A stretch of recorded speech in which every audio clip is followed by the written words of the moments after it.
Battle of Gransee. The Battle of Gransee was fought in August 1316 between the armies of a North German-Danish alliance led by the Duchy of Mecklenburg and those of the Margraviate of Brandenburg and their allies. It took place near the village of Schulzendorf, Brandenburg, which is in present-day Germany. This was the final battle in the North German Margrave War aka Sunderkrieg. It was a decisive victory for the alliance, who were subsequently able to impose their demands through the Treaty of Templin 24/25 November 1317. Background: the immediate cause of conflict was a dispute over succession to the lordship of Stargard following the death in 1314 of Beatrix of Brandenburg, wife of Henry Roman II, Lord of Mecklenburg nicknamed the Lion. Waldemar Margrave of Brandenburg Stendhal nicknamed the Great, demanded the return of what he considered a fief of Brandenburg, which Beatrix had possessed only as part of her dowry German, du Leibjidinch. Henry countered by calling for military assistance from his allies, who included King Eric of Denmark, John of Werle and other North German princes, and by invading Brandenburg.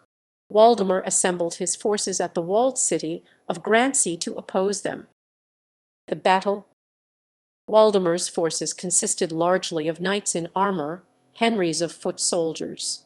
It was conventional military wisdom in those days that heavy cavalry hopelessly outclassed light infantry. Subsequent patriotic accounts from Mecklenburg even suggested that the alliance was outnumbered 4-1.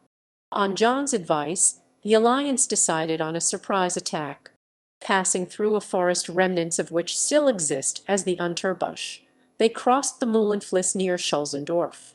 The Mühlenfluss was a mill stream which powered the watermill at Roschendorf. According to the chroniclers, it was the foot soldiers who won the day. The knights fighting on foot were immobile and vulnerable. The battle swayed to and fro for several hours and resembled a massacre. Henry caught an axe blow to the helmet in the initial phase of the battle, and had to be supported from the field, but later returned to fight with undiminished vigor.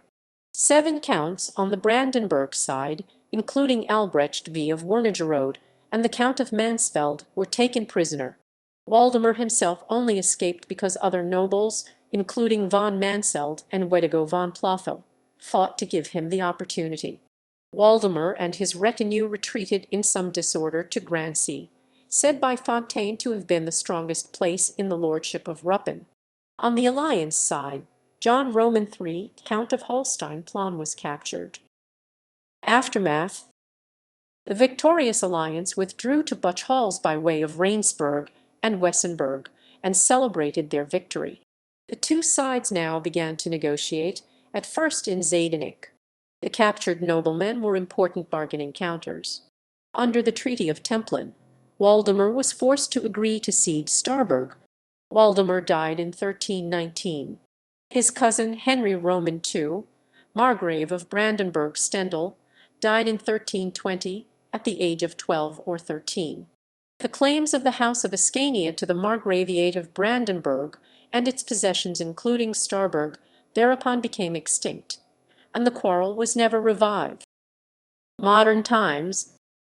On 30 July 2016, near the 700th anniversary of the battle, the municipal councils of Gransee, Sonnenberg, and Schulzendorf, together with the Stargarder Burgverein, dedicated a memorial to the battle. It consists of a plaque which includes a panorama of the battlefield and historical information by Karsten Drager, local historian, and by Frank Sass, head of the Stargarden Castle Museum.